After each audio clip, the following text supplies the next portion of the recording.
কাচ্চি ভাইয়ের কাচ্চি টেস্ট করানোর জন্য আপনাদের ভাইয়া নিয়ে এসেছিল পার্সেল বাসায় আমার জন্য। কাচ্চি ভাইয়ের কাচ্চির টেস্ট আপনাদের কাছে কেমন লাগে অবশ্যই জানাবেন। তবে আমার কাছে এই টেস্টটা কেমন লেগেছে সেটা জানাবো আজকে এই ভিডিওর মাধ্যমে আপনাদের সাথে। তাহলে চলুন দেরি না করে ভিডিওটা শুরু করা যাক। আসসালামু আলাইকুম everyone, this is me Seema from my little page and welcome back to my new video. আশা করছি আপনারা যে যেখানেই আছেন অনেক বেশি ভালো আছেন এবং আমরাও ভালো আছি আলহামদুলিল্লাহ। তো আপনারা দেখতেই পারলেন, ফার্স্টে আমি কাচ্চিটা প্যাকেট থেকে প্লেটে ঢাললাম। ঢালার পর ফার্স্টেই আমি আলু আর চিকেনটা হাত দিয়ে দেখি যে আসলে শক্ত কিংবা নরম আছে কিনা, কতটা সফট। তো খাওয়ার আগে আমি যখন হাত দিয়ে চেক করে দেখছিলাম মাংসর আলুটা, দুইটাই অনেক বেশি সেদ্ধ ছিল, সফট ছিল, দুইটাতে কোনো প্রবলেম হয়নি। সাথে তো সালাদ ছিল, আপনারা দেখতেই পাচ্ছেন।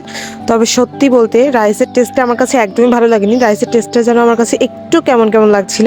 আগে যতবার ট্রাই করেছি এমনটা হয়নি, তবে শীতের জন্য বা ঠান্ডার কারণে এমনটা লাগছে কিনা বা অন্য কোনো কারণ আছে কিনা সেটাও জানি না। আপনাদের ভাইয়াকে আমি যখন বলেছিলাম যে আলু আর মাংসের টেস্টটা একদম পারফেক্ট ঠিক আছে, তবে রাইসের টেস্টটা যেন একটু কেমন কেমন লাগছে, মানে খুব একটা টেস্টি না।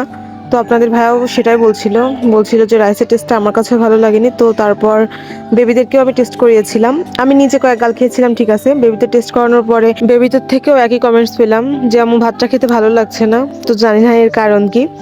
তবে আমি শেষ অবধি সত্যি বলতে ভাতটা নষ্ট করিনি, মানে আমার ভালো না লাগলেও আমি যতদূর পেরেছিলাম, সম্পূর্ণ তো আর ফেলে দেওয়া যায় না, তো যতটুকু পেরেছিলাম নিজে খাওয়া ট্রাই করেছিলাম। তবে আমার বেবিরা এক বা দুই গাল খাওয়ার পরে আসলে এই ভাতের ধারে কাছেও যায়নি, বলছিল যে খেতে ভালো লাগছে না। তো আমি ভাবছিলাম যে ফার্স্টে মনে হয় আমার কাছেই শুধুমাত্র ভালো লাগছে না। তো তারপর আপনাদের ভাই আর বেবিদের কমেন্টস পাওয়ার পর শিওর হলাম যে না, আসলে টেস্টটা ভালো হয়নি। তো আপনাদের সাথেও শেয়ার করলাম, অনেকের কাছ থেকে অনেক ভালো রিভিউ পাই। আর আমি আগেও যতবার ট্রাই করেছি আমার কাছে এমন লাগেনি, তবে এবার কেন এমন লাগলো জানি না। হয়তো বা সব সময় তো একই রকম হয় না রান্না, এমনকি আমরা বাসায় যখন রান্না করি তখন কিন্তু আমাদের নিজেদের রান্না প্রতিদিন একই রকম হয় না। তো রান্নার ক্ষেত্রে হয়তো বা হেরফের হলেও হতে পারে, এটা অস্বাভাবিক কিছু না।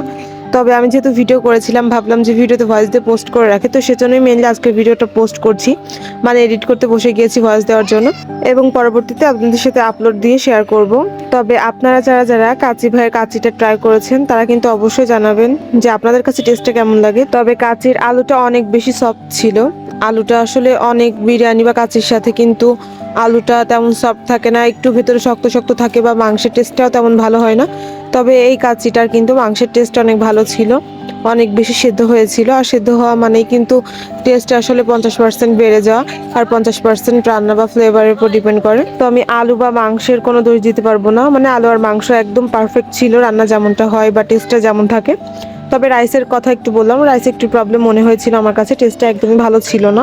যখন আমি আপনাদের ভাইকে বলছিলাম যে ভাতটা না ভালো লাগছে না, আমি খেতে পারছি না, তো আপনাদের ভাই বলছিল খেতে না পারলে জোর করে খাওয়ার দরকার নেই, ফেলে দাও। তো আমি আবার বলছিলাম টাকা দিয়ে কেনা জিনিস কেন ফেলাবো, যতদূর পারি খাওয়ার ট্রাই করি। তো সত্যি বলতে লাস্ট অব্দি খেয়ে কমপ্লিট করতে পারিনি।